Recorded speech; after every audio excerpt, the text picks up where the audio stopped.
Dobrý deň prajem, prinášame vám zhodnotenie leta 2025. Priemerná globálna teplota za leto 2025, teda jún až august, bola tretia najvyššia v histórii meraní, len o 0,47 stupňov nad dlhodobým priemerom 1991 až 2020 a bola chladnejšia ako dve letá predtým 2023 a 2024. Jún 2025 skončil na Slovensku ako štvrtý najteplejší s priemernou priestorovou teplotou vzduchu 19,5 stupňa Celzia, aspoň od roku 1931. Júl 2025 skončil až 24. najteplejší na Slovensku od roku 1931 a august 2025 s priemernou priestorovou teplotou 18,7 stupňa Celzia skončil ako 21. najteplejší na Slovensku od roku 1931. Maximálnu teplotu za toto leto sme zaznamenali v slovenskom Grobe, a to 38,7 stupňa Celzia 3. júla 2025. Minimálnu teplotu sme zaznamenali na Lomnickom štíte 24. augusta 2025, a to minus 8,4 stupňa Celzia. Počas tohto leta sme zaznamenali maximálny počet tropických dní, teda kedy teplota neklesne pod 30 stupňov, alebo kedy maximálna teplota vzduchu dosiahne 30 stupňov a viac. A to v Dudinciach 48 takýchto dní. Maximálny počet letných dní, kedy maximálna teplota dosiahne 25 stupňov a viac, sme zaznamenali v Dolných Plachtinciach, a to 82 takýchto dní. V jednotlivých letných mesiacoch sme zaznamenali aj rôzne rekordy, ako napríklad rekord v júni 26.6.2025, kedy sme zaznamenali v slovenskom Grobe 37,4 stupňa Celzia. No a podobne v júni aj 20. júna sme zaznamenali na Lomnickom štíte v opačnom spektre minus 5,9 stupňa Celzia minimálnu teplotu. Ďalšími rekordmi sa môže pochváliť aj august, kedy sme zaznamenali v Trebišove 37,4 stupňa Celzia, čo bola najvyššia augustová teplota na tejto meteorologickej stanici, a to 10. augusta. A podobne v auguste sme zaznamenali aj na Lomnickom štíte rekordnú minimálnu teplotu vzduchu minus 8,4 stupňa Celzia, a to bol vlastne dorovnaný rekord z roku 1980. Okrem toho sme v júni zaznamenali aj na mesačnej úrovni rekordný počet tropických dní, kedy teda maximálna teplota dosiahne 30 stupňov a viac, a to v Dudinciach napríklad 17 takýchto dní, v Hurbanove 16, v Gabčíkove 16. Leto 2025 skončilo celkovo ako 12. najteplejšie na Slovensku od roku 1931 s priemernou priestorovou teplotou 19,2 stupňa Celzia. K podhodnocovaniu leta v roku 2025 z teplotného hľadiska prispelo aj to, že minuloročné leto bolo aj na Slovensku rekordne teplé, takže toto leto 2025 bolo v porovnaní s tým minulým letom v roku 2024 o 1,5 stupňa chladnejšie, čo možno pôsobilo potom na ľudí a zdalo sa im, že toto leto bolo práve chladné oproti tým minulým. Keď sa pozrieme na jednotlivé mesiace z globálneho hľadiska, tak jún 2025 bol tretím najteplejším júnom na svete s priemernou teplotou vzduchu 16,46 stupňov Celzia, čo bolo 0,47 stupňov viac ako jún v rokoch 1991 až 2020 a o 1,3 stupňa Celzia nad priemerom 1850 až 1900, čo je predindustriálne obdobie. 12-mesačné obdobie od júla 2024 do júna 2025 bolo 0,67 stupňov nad priemerom z rokov 1991 až 2020 a o 1,55 stupňa Celzia nad predindustriálnou úrovňou. Západná Európa ako celok zaznamenala najteplejší jún v histórii meraní s priemernou teplotou 20,49 stupňa, čo je o 2,81 stupňa viac ako priemer z rokov 1991 až 2020.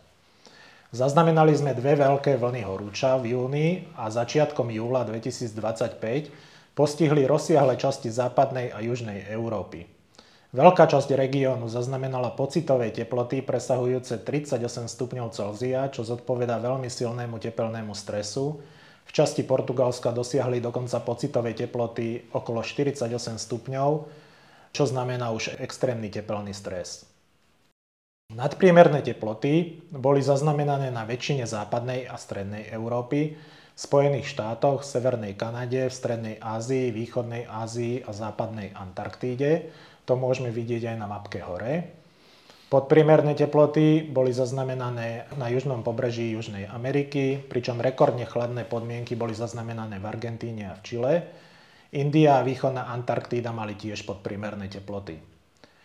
Vpravo na grafe môžeme vidieť aj priemernú teplotu mora, ktorá za jún 2025 bola 20,72 stupňov, čo je tretia najvyššia hodnota nameraná v danom mesiaci a bola len o 0,13 pod rekordom z júna 2024. Keď prejdeme na druhý letný mesiac, júl 2025 bol tretím najteplejším júlom na svete s priemernou teplotou vzduchu 16,68 stupňov Celzia, čo bolo 0,45 stupňov viac ako priemer z rokov 1991-2020 a o 1,25 stupňov viac ako predindustriálna úroveň. Bol to len štvrtý mesiac za posledných 25 rokov s globálnou teplotou nižšou ako 1,5 stupňa nad predindustriálnou úrovňou. Obdobie od mája 2024 do júla 2025 bolo 0,70 stupňov nad priemerom rokov 1991 až 2020 a o 1,58 nad predindustriálnou úrovňou. Nadpriemerné teploty sme zaznamenali v Škandinávii, vo východnej Európe, v Turecku bol nameraný dokonca národný teplotný rekord 50,5 stupňa Celzia. Podobne sme nadpriemerné teploty zaznamenali aj v Himalajach, Číne a Japonsku. Podpriemerné teploty boli zaznamenané v strednej Európe, v západnom Rusku, v izolovaných častiach Španielska, takisto na Antarktíde a v Severnej a Južnej Amerike, v Indii, vo väčšine Austrálie a v niektorých častiach Afriky. Opäť si môžeme napravo všimnúť graf s teplotou povrchu mora, kde v júli sme zaznamenali 20,77 stupňov Celzia, čo je tretia najvyššia hodnota nameraná v danom mesiaci a bola o 0,12 stupňov nižšia ako rekord z júla 2023. Posledný letný mesiac august bol tretím najteplejším augustom na svete s priemernou teplotou vzduchu 16,60 stupňov Celzia a bol o 0,49 stupňov teplejší ako priemer z rokov 1991 až 2020 a o 0,22 stupňov chladnejší ako dva najteplejšie augusty v histórii meraní, teda v rokoch 2023 a 2024. Bol zároveň o 1,29 stupňov teplejší ako predindustriálne obdobie medzi rokmi 1850 až 1900. 12-mesačné obdobie od septembra 2024 do augusta 2025 bolo o 1,52 stupňov nad predindustriálnou úrovňou. Na mapke hore môžeme vidieť, že nadpriemerné teploty sme zaznamenali v západnej Európe, na Pyrenejskom poloostrove, v juhozápadnom Francúzsku, na Sibíri, v častiach Antarktídy, v Číne, na Korejskom poloostrove, v Japonsku a na Blízkom východe. Podpriemerné teploty sme zaznamenali vo veľkej časti Severnej Európy, vrátane Škandinávie, v pobaltských štátoch, Bielorusku, v Poľsku, vo väčšine Austrálie a zmiešané podmienky sa vyskytli v Severnej Amerike, Južnej Amerike a Južnej Afrike. Priemerná teplota mora na obrázku vpravo za august bola 20,82 stupňov Celzia, čo je tretia najvyššia zaznamenaná hodnota v danom mesiaci a o 0,16 stupňov menej ako rekord z augusta 2023. Keď si zoberieme globálne leto 2025, tak bolo tretie najvyššie, čo sa týka teploty v histórii meraní, o 0,47 stupňov Celzia nad priemerom z rokov 1991 až 2020. Chladnejšie bolo ako leta 2023 a 2024. Priemerná teplota v Európe za leto 2025 bola o 0,9 stupňa vyššia ako priemer z rokov 1991 až 2020. A je to štvrté najteplejšie letné obdobie v histórii meraní. Bolo o 0,65 stupňov chladnejšie ako najteplejšie európske leto v roku 2024 a o 0,44 a 0,07 chladnejšie ako druhé a tretie najteplejšie leto v rokoch 2022 a 2021. Keď prejdeme na prehľad na Slovensku, aké bolo leto 2025, tak jún 2025 bol teplotne nadnormálny, až silne nadnormálny. Maximálnu teplotu v júni sme zaznamenali na meteorologickej stanici Mužla, a to 37,7 stupňa Celzia. 37 stupňov prekročili ešte aj stanice ako Dudince a Dolné Plachtince. Minimálna teplota bola zaznamenaná na Lomnickom štíte minus 5,9 stupňa Celzia. K tejto teplote sa ešte vrátime v prezentácii. Absolútne najnižšia teplota vzduchu na staniciach do 1000 metrov bola zaznamenaná v Oravskej polhore, a to minus 0,5 stupňa Celzia. Priemerná teplota v júni sa pohybovala od 5,4 stupňa do 22,8 stupňa na bratislavskom letisku. Odchýlky od normálu 1991 až 2020 boli zaznamenané od 0,3 stupňa v Medzilaborciach do 2,5 stupňa v Bratislave na Kolíbe alebo na letisku. V júni sme zaznamenali aj rekordný počet tropických dní, napríklad v Dudinciach ich bolo 17, v Urbanove 16, v Gabčíkove 16, Bratislava letisko 13 a Rožňava 13. Čo sa týka zrážok, tak jún 2025 bol zrážkovo mimoriadne podnormálny až nadnormálny. Najvyšší mesačný úhrn zrážok sme zaznamenali na meteorologickej stanici Ihlany Majerka, a to 154,8 mm. Júl 2025 bol teplotne normálny. Maximálna teplota v júli bola zaznamenaná v Slovenskom Grobe, a to 38,7 stupňa Celzia. To bola aj najvyššia teplota zaznamenaná v tomto lete. Mužla mala 38,4 stupňa a Dolné Plachtince takisto mali nad 38 stupňov. Minimálna teplota bola zaznamenaná na Lomnickom štíte, a to minus 2,7 stupňa Celzia. Červený kláštor mal napríklad 5. júla 4 stupne. Priemerná teplota sa v júli pohybovala od 5,7 stupňov Celzia až do 22,2 stupňa Celzia v Urbanove. Odchýlky sa pohybovali od minus 0,8 stupňa v Holíči do 0,9 stupňa v Červenom kláštore v Gánovciach alebo Bolkovciach. Počet letných dní v tomto mesiaci bol napríklad v Dolných Plachtinciach 28, v Bolkovciach 27. Počet tropických dní bol v Dudinciach napríklad 17, v Dolných Plachtinciach 16. Zrážkovo skončil júl 2025 ako nadnormálny až normálny. Najvyšší mesačný úhrn zrážok sme zaznamenali v Zuberci Zverovke, a to 282 mm. Tretí letný mesiac august skončil teplotne normálny, s maximálnou teplotou vzduchu 37,6 stupňa Celzia zaznamenaný na meteorologickej stanici Mužla. Minimálna teplota bola zaznamenaná na Lomnickom štíte minus 8,4 stupňa Celzia. Opäť k tejto teplote sa ešte vrátime v prezentácii. Priemerná teplota vzduchu sa pohybovala od 6 stupňov Celzia na Lomnickom štíte do 21,6 stupňov Celzia v Bratislave na Kolíbe. Odchýlky od normálu 1991 až 2020 sme zaznamenali od minus 1,2 stupňa v Medzilaborciach do 0,8 stupňa v Gánovciach alebo v Žiline. Počet letných dní v tomto mesiaci sme zaznamenali najviac v Dudinciach, Plachtinciach, Bolkovciach a Rimavskej Sobote, a to 26 takýchto dní. Počet tropických dní sme zaznamenali v Dudinciach napríklad 14, v Dolných Plachtinciach, Mužli a Somotore 13. Zrážkovo bol tento mesiac silne podnormálny až mimoriadne nadnormálny.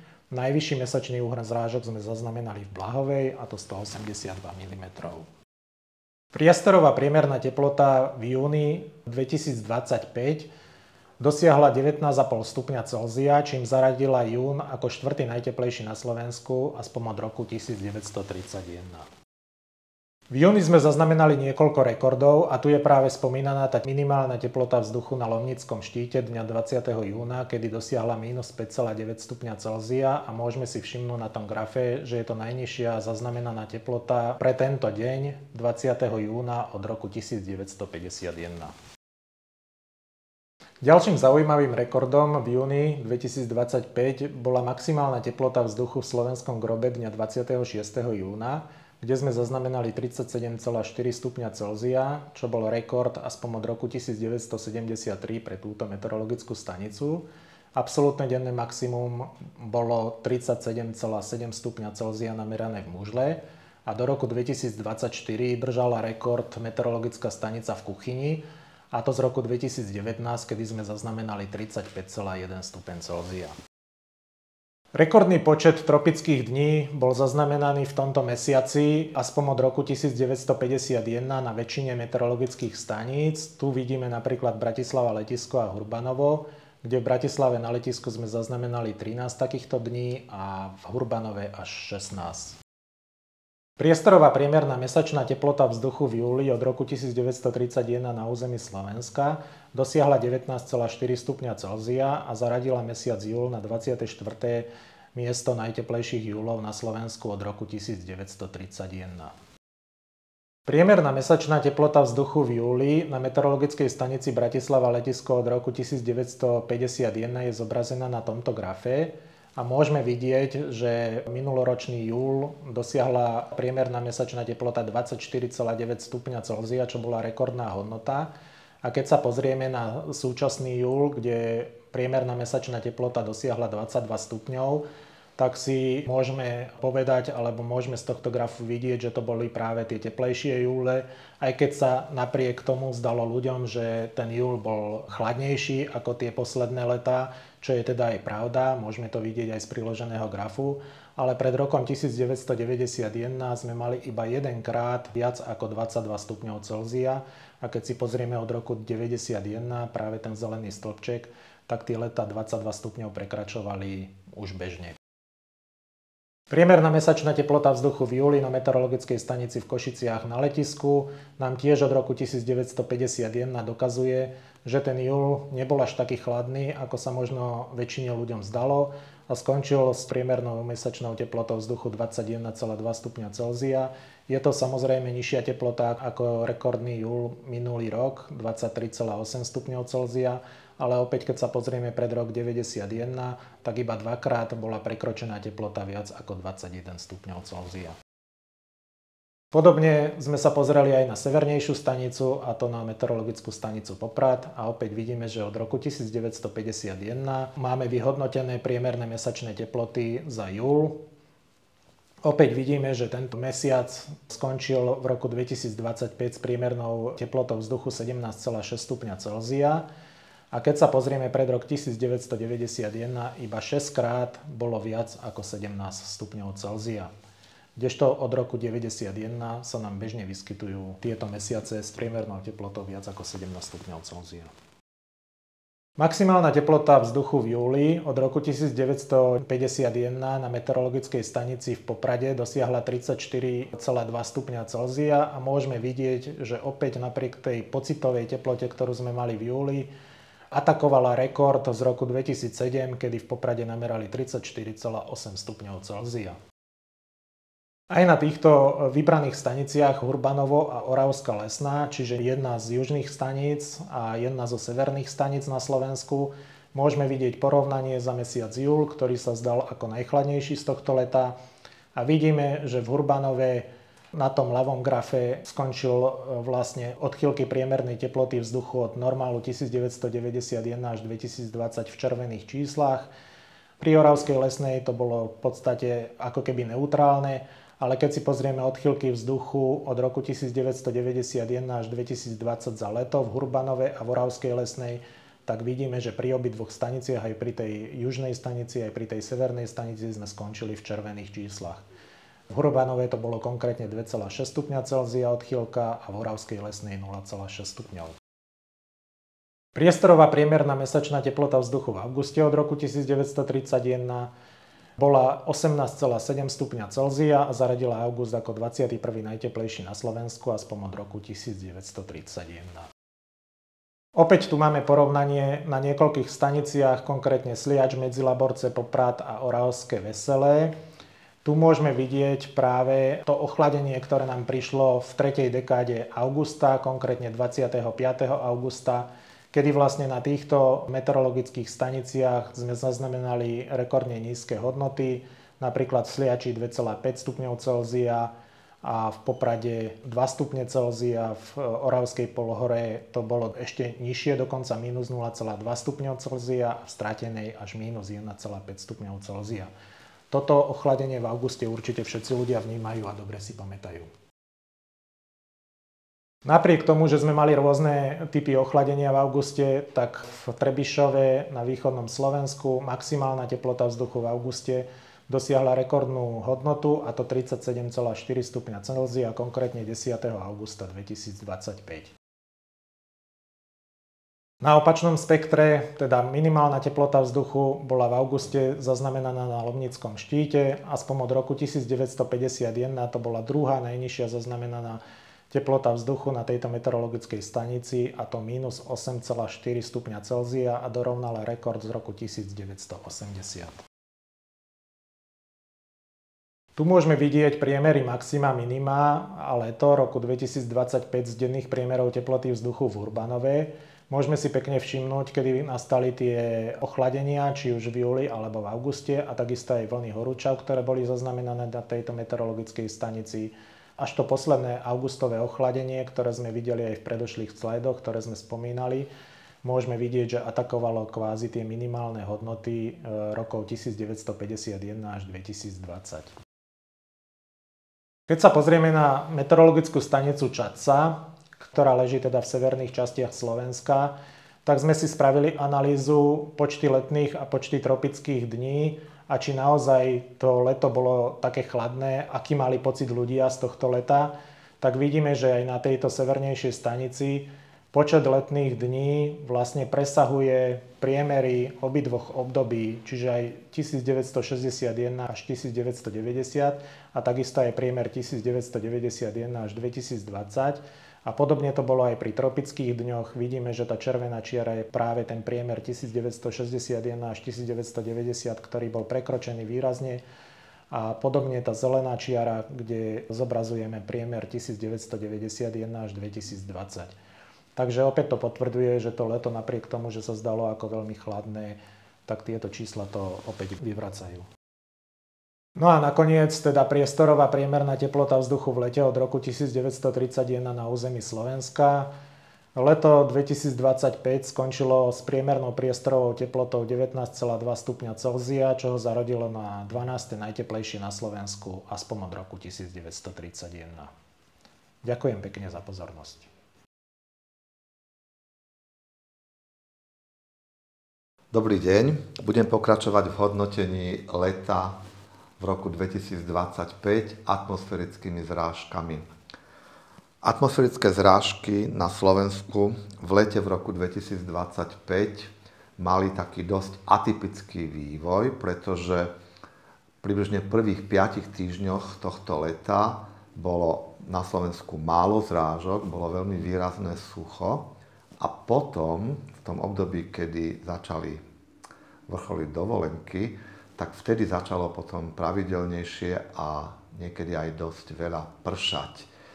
A to potom spôsobilo, že júl sa stal takým zrážkovo najbohatším mesiacom leta v roku 2025 a august bol trošku za ním, ale niekedy to býva v takých klasických vývojoch naopak, že v júni býva viac zrážok a potom v tých letných mesiacoch o niečo menej. Tak teraz to bolo trošku inak a prejavila sa potom aj na mesačných úhrnoch zrážok, že práve tie júnové mesačné úhrny zrážok dosiahli v tých svojich aj krajných hodnotách najnižšie hodnoty zo všetkých letných mesiacov. Takým príkladom môžu byť napríklad slovenské Ďarmoty, kde za celý jún spadlo iba 2 mm zrážok a aj najvyšší mesačný úhrn zrážok v Ihľanoch Majerka dosiahol iba 154,8 mm. Keby sme to potom hodnotili z hľadiska napríklad takých úhrnov zrážok, ako sú denné úhrny zrážok 100 mm a viac, tak týchto bolo v tohtoročnom lete na Slovensku až 7.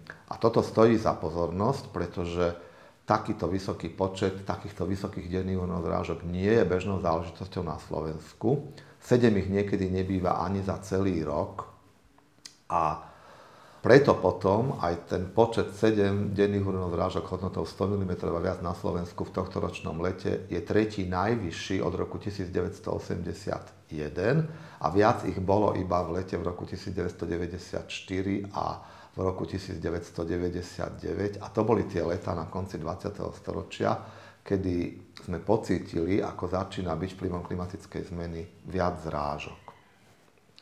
A v súvislosti s tým suchom, ktoré sme mali v júni, treba pripomenúť, že keby sme hodnotili priestorový úhrn zrážok na Slovensku pre tento prvý letný mesiac, tak od roku 1881 sme zaznamenali 8. až 9. najnižšiu hodnotu priestorového úhrnu zrážok na Slovensku pre mesiac jún, čo tiež pekne vyjadrilo tie suché podmienky, ktoré sme tu na začiatku leta mali. Toto sú mapy, v ktorých sú vyjadrené priestorové úhrny zrážok alebo rozloženie zrážok na území Slovenska v jednotlivých mesiacoch leta. V tej hornej časti sú to absolútne hodnoty a v tej dolnej časti je to v percentách dlhodobého priemeru. Pekne je tam vidieť z tých farebných odtieňov, že v júni bolo tých zrážok skutočne veľmi málo, predovšetkým v oblastiach na juhu stredného Slovenska a na východoslovenskej nížine. Tam boli zaznamenané na niektorých meteorologických staniciach rekordne nízke mesačné úhrny zrážok pre tento prvý letný mesiac. V tom ďalšom mesiaci sa potom tie zrážky začali vyskytovať a najviac ich bolo skôr v tej oblasti na západnom Slovensku alebo potom v severnej polovici stredného Slovenska. Na východnom Slovensku až tak veľa zrážok v júli nebolo. A v auguste tá situácia bola trošku iná zase, pretože tam sa sústreďovali zrážky viac v takom určitom páse, ktorý začal v západných oblastiach Podunajskej nížiny a potom smerom na severovýchod do oblasti Ponitria a potom do oblasti na juhu stredného Slovenska, tak tam boli tie zrážky, ktoré boli v priebehu augusta najvyššie. A znova bolo málo zrážok v niektorých oblastiach na východoslovenskej nížine a potom aj v severovýchodných oblastiach Slovenska. To je vidieť na tých mapách, ktoré sú v dolnej časti tohto obrázku a od toho sa potom odvíjali aj podmienky, ktoré boli u nás zaznamenané, keď sme hodnotili celé leto. Ešte k tým jednotlivým najvyšším hodnotám denných úhrnov zrážok v týchto mesiacoch, tak najvyšší denný úhrn zrážok v júni na Slovensku zaznamenali na zrážkomernej stanici Ihľany Majerka. Bolo to 120,3 mm a stalo sa to 2. júna 2025. V júli takouto hodnotou na Slovensku bolo 97,9 mm v Zubáku a bolo to 27. júla 2025 a v auguste to bolo na zrážkomernej stanici v Horných Obdokovciach 122,3 mm a bolo to 21. augusta 2025.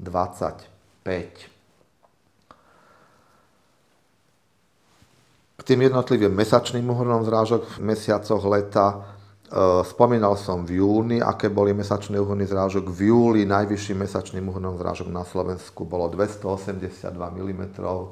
Bolo to na zrážkomernej stanici Zuberec Zverovka a najnižší júlový mesačný úhrn zrážok zaznamenali v Hosticiach na juhu stredného Slovenska 38,3 mm v auguste. To bolo v tej oblasti na západe Podunajskej nížiny, zrážkomerná stanica Blahová 182 mm a najnižší mesačný úhrn zrážok v auguste zaznamenali na východnom Slovensku vo Vojanoch 24,4 mm. Tuto je potom mapa, ktorá vyjadruje, aké boli úhrny zrážok v lete počas všetkých 3 letných mesiacov. Tam je vidieť pekne, ako ten dominantný pás takých výrazných úhrnov zrážok, ktoré boli zaznamenané aj v júli, aj v auguste, tu v tom páse z Podunajskej nížiny smerom na severovýchod, určil vlastne rozloženie zrážok aj pre celé leto. A treba si všimnúť potom aj tie údaje, ktoré sú na východe Podunajskej nížiny, kde tých zrážok bolo už výrazne menej ako napríklad v západných oblastiach Podunajskej nížiny a predovšetkým na východoslovenskej nížine a všeobecne v tej oblasti na krajnom východe Slovenska, kde veľmi často tie situácie, ktoré prinášali zrážky, nemali také prejavy ako v ostatných regiónoch Slovenska. A tak sa potom stalo, že napríklad v Somotore na juhu východoslovenskej nížiny v priebehu celého leta zaznamenali iba 136 mm zrážok, čo tam predstavovalo iba 97% dlhodobého priemerného letného úhrnu zrážok. A takým protipólom k tomuto je napríklad údaj z Kráľovej pri Senci, kde v rovnakom období zaznamenali 267 mm zrážok a bolo to tam približne o 50% zrážok počas leta viac ako za normálnych podmienok. Takže v percentách táto hodnota v Kráľovej Plisenci predstavuje 145% dlhodobého priemerného úhonu zrážok v lete. A čo je veľmi zaujímavé, že napríklad v Kráľovej Plisenci v priebehu leta zaznamenali menej zrážok ako v Oravskej Lesnej, kde to bolo iba 251 mm.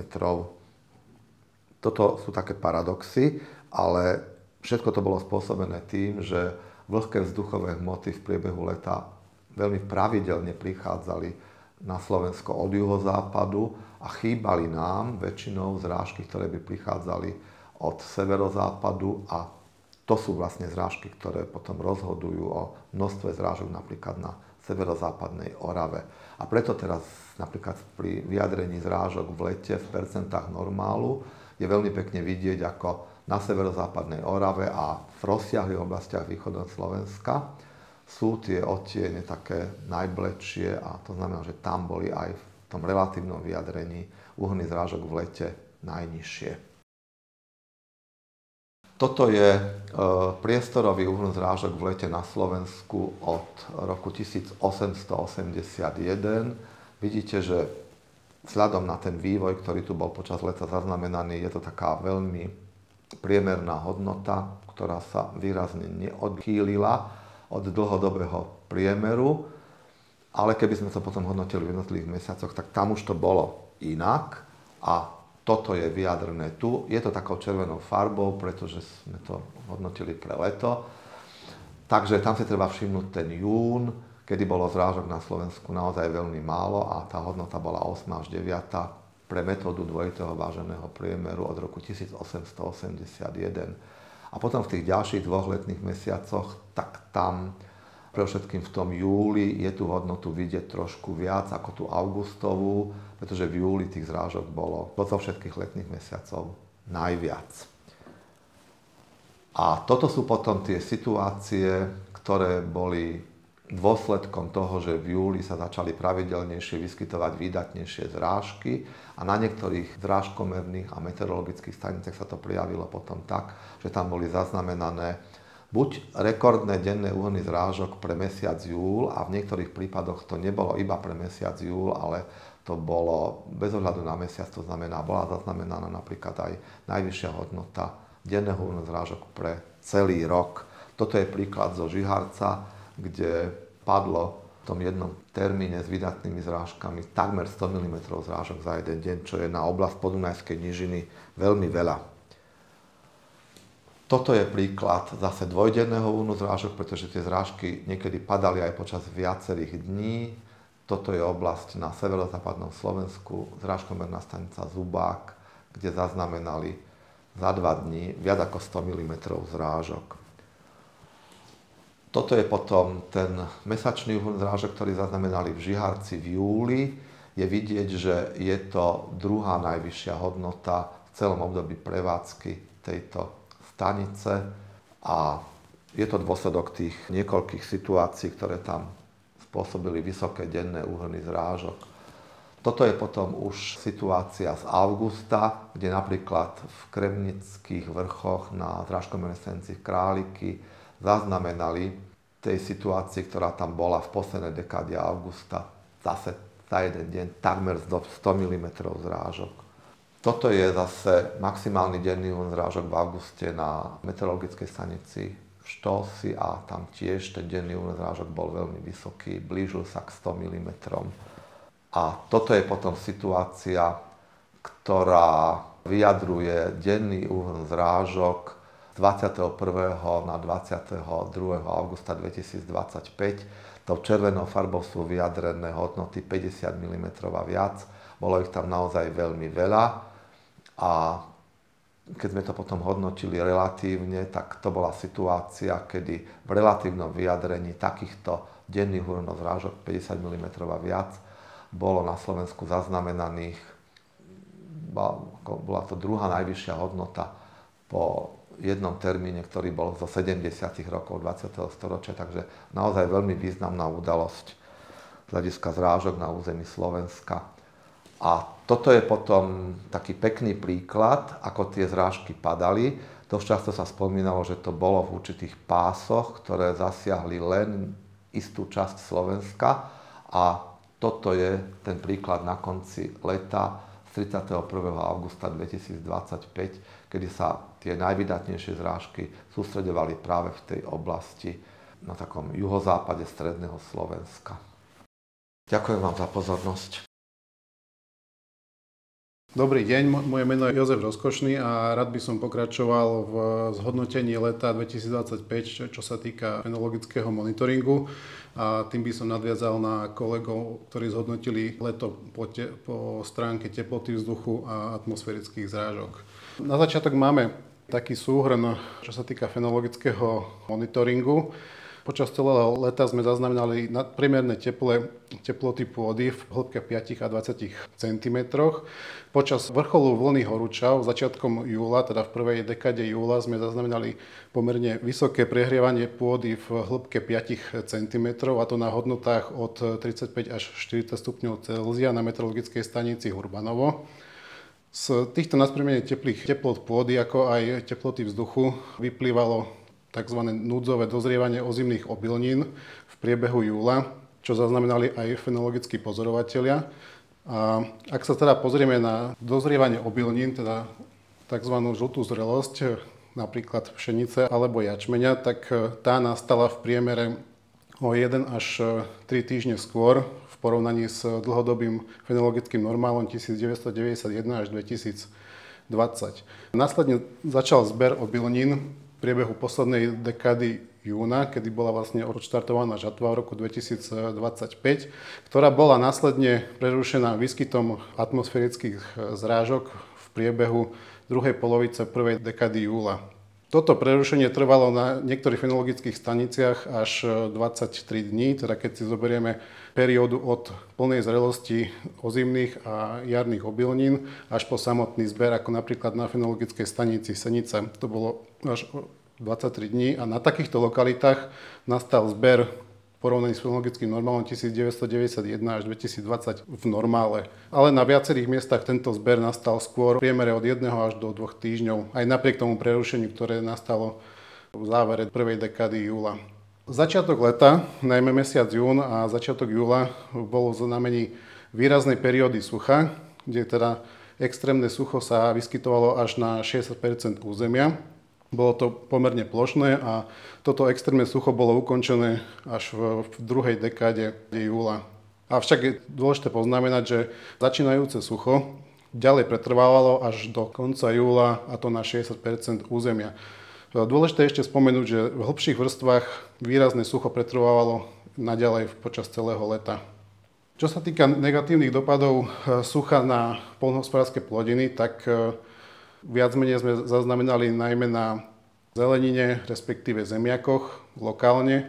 A čo sa týka ozimných a jarných obilnín, tak tam na viacerých miestach neboli zaznamenané straty na výnosoch. V niektorých okresoch sa to mohlo vyskytnúť až do 40%, ale tých okresov veľa nebolo.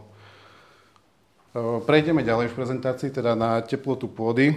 Ako sme spomínali v tom zhrnutí, tá teplota pôdy bola prakticky celé leto nadpriemerná. Tu máme pre príklad uvedenú meteorologickú stanicu Hurbanovo, kde teda v júni sme zaznamenali kladné odchýlky teploty pôdy aj v 5 aj 20 cm, a to teda v 5 cm plus 3 stupne Celzia a v hĺbke 20 cm 2,3 stupňa Celzia. V júli kladné odchýlky už boli o niečo nižšie, a to 1,5 stupňa Celzia v 5 cm a 1,7 stupňa Celzia v 20 cm. A najnižšie kladné odchýlky teploty vzduchu boli v auguste, a to 0,8 stupňa Celzia v 5 cm až po 1 stupeň v 20 cm. Ako som spomínal v súhrne, tak práve na vrchole epizódy sucha začiatkom júla v prvej dekáde sme zaznamenali vysoké maximálne teploty pôdy v 5 cm od 35 do 40 stupňov Celzia, čo poukazuje na vysoké prehrievanie pôdy, čo mohlo negatívne ovplyvniť a respektíve spôsobilo aj to nútené dozrievanie tých ozimných obilnín práve v tomto období, ktoré dozrievali. Prejdeme na fenologický monitoring, kde teda na začiatku leta v priebehu júna nám ešte dokvital agát biely, najmä vo vyšších polohách, ale kvitla najmä lipa veľkolista v tomto mesiaci. Ak sa teda pozrieme na dlhodobý normál, tak lipa malolista nám kvitla v priebehu júna a bolo to skôr od 1 do 12 dní. Napríklad na fenologickej stanici Svätý Anton, a to 25.6.2025, ale lokálne kvitla nám aj v rámci fenologického normálu, napríklad na fenologickej stanici Levica, je to 15.6.2025. Ďalej prejdeme na žltú zrelosť obilnín v roku 2025. Tá bola zaznamenaná na ozimných obilninách od prvej dekády júna. Ak sa pozrieme na pšenicu letnú, formu ozimnú, tak žltá zrelosť nastala skôr v porovnaní s fenologickým normálom 1991-2020 od 4 do 24 dní. Napríklad na fenologickej stanici Veľký Medier, a to 4.6.2025. Tu je dôležité spomenúť, že táto žltá zrelosť bola skôr prakticky na celom území Slovenska. Podobne to bolo aj u jačmeňa siatého formy jarnej, a tu nastala táto žltá zrelosť od 2 do 21 dní skôr, napríklad fenologická stanica Oravská Polhora, to bolo 6.7. Fenologickí pozorovatelia nám takisto hlásili tzv. To núdzové dozrievanie zrna a opad listov ozimných obilnín, a to z dôvodu výrazného až extrémneho sucha, ktoré sa vyskytovalo v priebehu júna, čo si povieme v ďalšej časti prezentácie. Samotný zber začal od obilnín, najmä tých ozimných druhov, v druhej dekáde júna. A ak sa pozrieme na dlhodobý fenologický normál 1991-2020, tak tento zber, napríklad pšenice letnej formy ozimnej, nastal od 10 do 20 dní skôr v porovnaní s fenologickým normálom 1991-2020. Dôležité je spomenúť, že v prvej dekade júla bol tento zber prerušený výskytom atmosférických zrážok, ktoré sa vyskytli plošne po celom Slovensku. Zaujímavé sú intervaly od plnej zrelosti do samotného zberu. A tu, ak sa pozrieme na tieto intervaly, tak lokálne nastal zber pšenici letnej od 10 do 20 dní až po zaznamenaní plnej zrelosti tejto plodiny, čo je pomerne dlhá doba. A táto dlhá doba mala vplyv na tieto obilniny nie na samotnú úrodu, ale skôr na kvalitu tejto úrody. Že z nejakej potravinárskej pšenice sa nám stala len krmná pšenica, čo malo teda negatívny vplyv. V ojedinelých lokalitách nastal zber napríklad jarných obilnín až dokonca o 23 dní skôr, 23 dní po plnej zrelosti, napríklad na fenologickej stanici Senica. V takýchto lokalitách nastal zber jarín v rámci fenologického normálu 1991 a 2020. Ale týchto lokalít na Slovensku nebolo veľa, pretože na viacerých miestach teda ten zber nastal aj napriek tomu prerušeniu, ktoré sa vyskytlo v prvej polovici júla, tak nastal skôr. Napríklad pri jačmeni siatom formy jarnej to bolo od 4 do 16 dní. Napríklad na fenologickej stanici Jakubany to bolo 27.2025. Veľmi podobne aj pri ozimných obilninách, napríklad tá pšenica letná forma ozimná, nastal zber skôr od 2 do 17 dní. Napríklad na fenologickej stanici Rimavská Sobota to 3.7.2025. Ďalej prejdeme k dozrievaniu ovocných druhov. Mám tu pripravené pre vás dozrievanie plodov marhul a letných odrôd jabloní. Marhule nám teda začali dozrievať od 3. dekády júna. Ak sa pozrieme na porovnanie s fenologickým normálom 1991 až 2020, tak to bolo skôr od 2 do 13 dní. Zaujímavé a dôležité je spomenúť, že až 60% pozorovateľov zaznamenalo neúrodu, či už vplyvom sucha, jarných mrazov, respektíve monoliózy, ktorá sa mohla vyskytnúť v priebehu jarných mesiacov, keď bola chladná epizóda hlavne. Ďalej nám začali od prvej dekády júla dozrievať letné odrody jabloní a hrušiek. Ak sa pozrieme na fenologický normál 1991-2020, tak to bolo na viacerých miestach v rámci fenologického normálu. Ojedinele sa to mohlo oskoriť o tých 11 dní, ako napríklad na fenologickej stanici Horná Breznica, to 19. júla 2025. Úroda letných odrod jabloní, tu nám hlasilo 90% pozorovateľov slabú až priemernú. A to mohol byť teda ten dopad aj tej vlny sucha, ktorá sa vyskytla v priebehu júna, kedy viacerí teda aj reportéri Intersucha a dopadov sucha na ovocné druhy nám hlásili opad v priebehu júna a začiatkom júla, ale aj fenologickí pozorovatelia veľmi podobne zaznamenali tento jav v priebehu začiatku leta. Čo nám ešte hlásili fenologickí pozorovatelia, to boli v priebehu júna, júla lokálne letné žltnutia listov na ovocných druhoch vplyvom dlhotrvajúceho a výrazného sucha. No a ako som spomínal to sucho, tak prejdeme k samotnému suchu v Európe. Na začiatku júna sa sucho vyskytovalo najmä v západnej a juhovýchodnej Európe, a najmä v južnej, v oblasti Balkánu. V priebehu júla sa sucho zvýraznilo na mnohých miestach Európy, ak sa pozrieme teda najmä na západe Európy, juhovýchode Európy, ale napríklad aj na Balkáne, ale aj na Slovensku, ktoré bolo potom najmä v strednej Európe ukončené túto sucho, v oblasti teda veľkej časti západnej Európy, ale výrazné až extrémne sucho pretrvávalo najmä v juhovýchodnej časti Európy, čo sa týka Balkánu, ale napríklad aj na britských ostrovoch alebo na území Portugalska.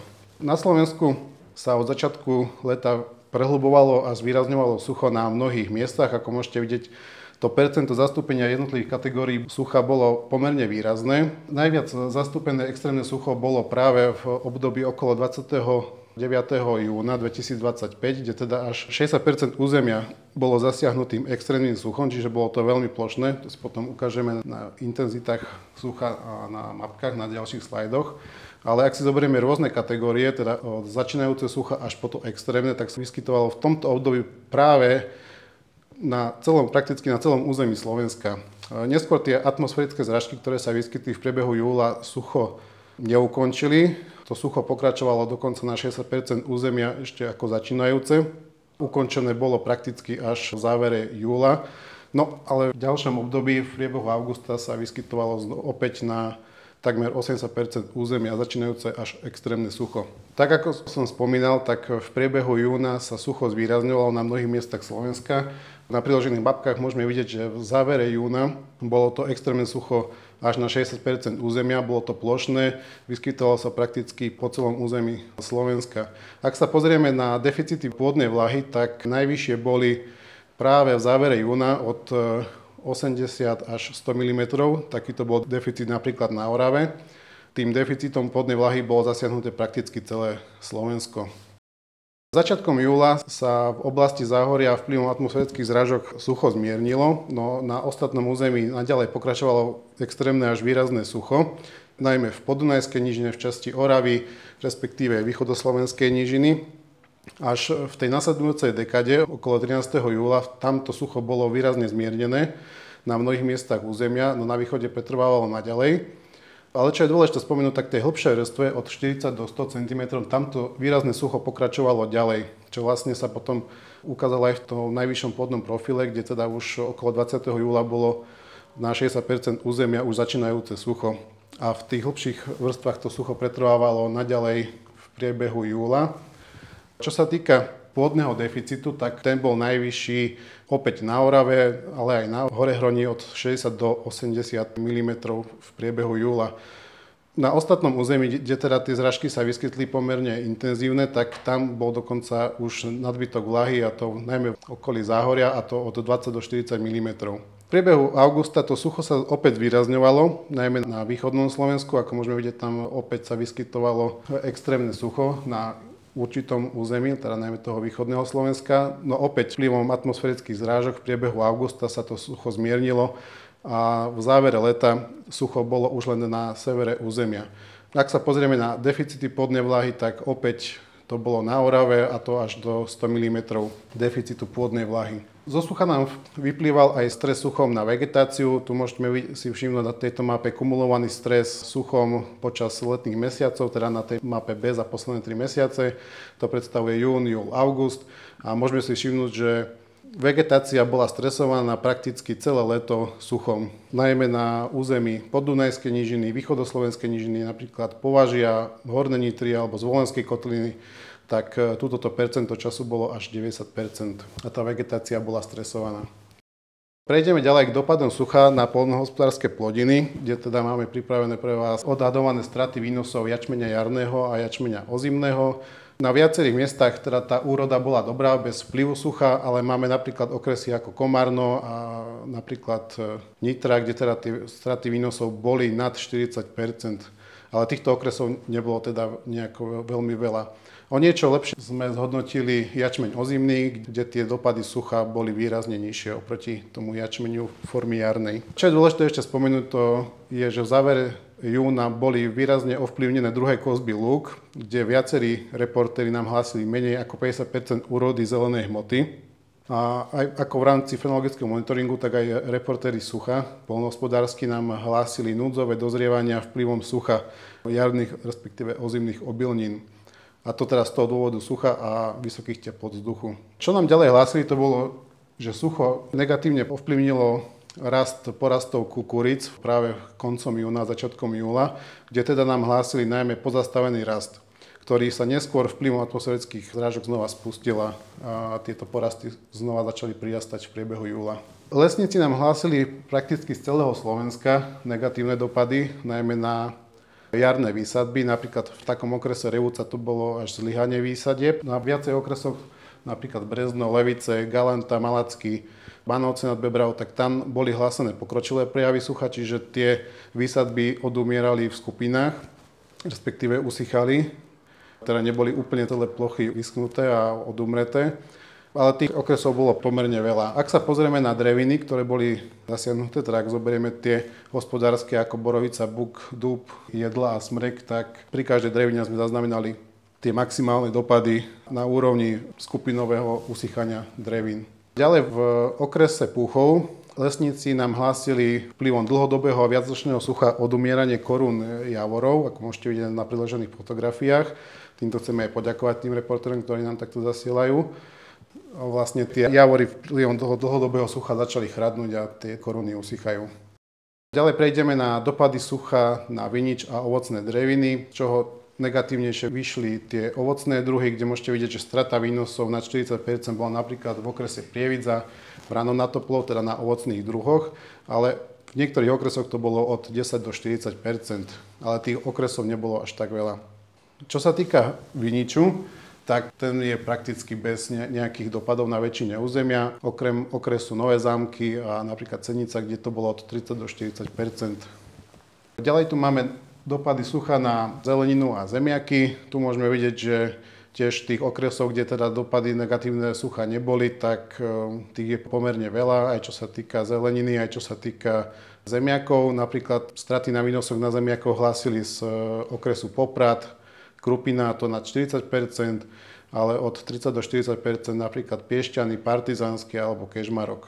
V rámci zeleniny tie dopady boli o čosi nižšie, a to od 30 do 40% straty na výnosoch boli v okrese Nové Zámky, Nitra a Prievidza. A na záver by som aj za kolegov, za Petra Kajabu a za Pavla Faška poďakoval všetkým dobrovoľným pozorovateľom, či už fenologickým, zrážkomerným a ostatným, bez ktorých vlastne táto prezentácia by nevznikla a ich práca je pre nás veľmi cenná. A na záver som si tu pre vás pripravil takú zaujímavosť, aj keď je to z jesene, tak práve v tomto období môžete v niektorých oblastiach Slovenska, toto je v okrese Topolčany, kde som zaznamenal, tak môžete nájsť rozkvitnutý orgovan práve v tomto období. Ďakujem za pozornosť.